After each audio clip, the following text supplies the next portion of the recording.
நடிகர் விஜயினுடைய ஜனநாயகன் திரைப்படம் ஜனவரி 9ஆம் தேதி ரிலீஸ் ஆகும் அப்படின்னு சொல்லியிருந்தாங்க. விஜய் அரசியலுக்கு வந்ததற்கு பிறகு திரை வாழ்க்கை அந்த பயணத்தை முடிவுக்கு கொண்டு வரதாகவும் இனி அரசியல்ல முழு கவனம் செலுத்த போறதாகவும் தெரிவிச்சிருந்தாரு.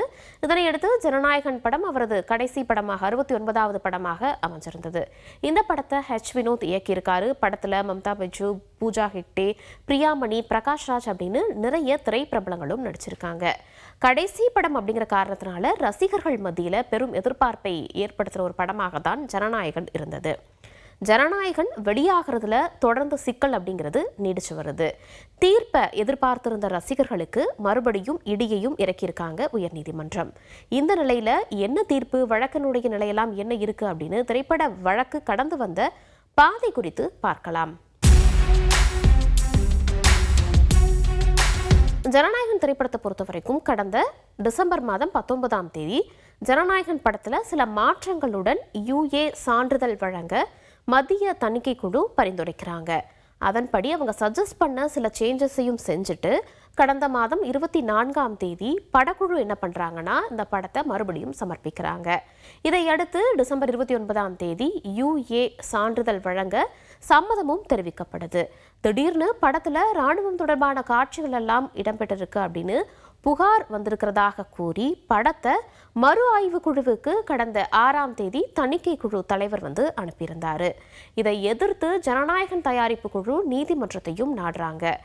இதனையடுத்து திரைப்படம் என்னைக்கு ரிலீஸ் ஆகணும்னு சொல்லியிருந்தாங்களோ, அதாவது ஜனவரி 9ஆம் தேதி சென்னை உயர்நீதிமன்ற தனி நீதிபதி PT ஆஷா உடனடியாக படத்திற்கு தணிக்கை சான்றிதழ் வழங்கணும் அப்படின்னு ஒரு உத்தரவை பிறப்பிக்கிறாங்க. ஆனால் அன்னைக்கு ஈவினிங்கே தணிக்கை குழு மேல்முறையீடு செஞ்சு தனி நீதிபதியினுடைய உத்தரவிற்கு தலைமை நீதிபதி அமர்வு இடைக்கால தடையும் விதிக்கிறாங்க. அதனால் ஜனநாயகன் திரைப்படம் நிச்சயமா திட்டமிட்டபடி அந்த டேட்ல வெளியாகாது அப்படின்னு தெரிஞ்சிருச்சு. அதன் பிறகு ஜனவரி 12ஆம் தேதி சென்னை உயர்நீதிமன்ற தடையை எதிர்த்து தயாரிப்பு நிறுவனம் உச்சநீதிமன்றத்தில் மறுபடியும் மேல்முறையீடு செய்கிறாங்க. 15ஆம் தேதி மேல்முறையீட்டு வழக்கை விசாரித்த உச்சநீதிமன்றம் என்ன சொல்கிறாங்கன்னா, இந்த வழக்கில் தலையிட மறுத்துறாங்க.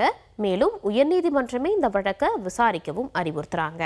அதன்படி ஜனவரி 20ஆம் தேதி மறுபடியும் உயர்நீதிமன்றத்திடமே இந்த வழக்கு விசாரணைக்கும் வருது. அதில் வழக்கு காலவரையறையின்றி தள்ளி வைக்கப்பட்டது அப்படின்னு சொல்கிறாங்க. அதற்கு பிறகு இந்த வழக்கினுடைய தீர்ப்பு ஜனவரி 27ஆம் தேதி வெளியாகும் அப்படின்னு அறிவிக்கப்பட்டுச்சு. அதன்படி நேற்றைய தினம் இந்த வழக்கினுடைய தீர்ப்பும் வாசிக்கப்படுது.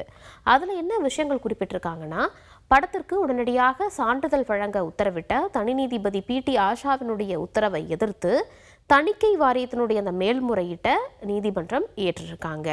உயர்நீதிமன்றம் வழக்கில் தணிக்கை வாரியம் பதிலளிக்க போதிய அவகாசம் அளிச்சிருக்கணும் அப்படின்னும் சொல்கிறாங்க.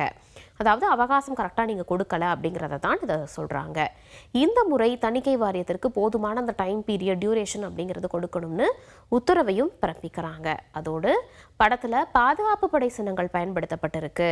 இதன் காரணமாக படத்தை நிபுணர் குழுவுக்கு அனுப்பணும் அப்படிங்கிற ஒரு பாயிண்ட்டையும் வைக்கிறாங்க. ரெண்டாவதாக, ஜனநாயகன் திரைப்படத்தில் மத பிரச்சனையை ஏற்படுத்தக்கூடிய காட்சிகள் இடம்பெற்றிருக்கு.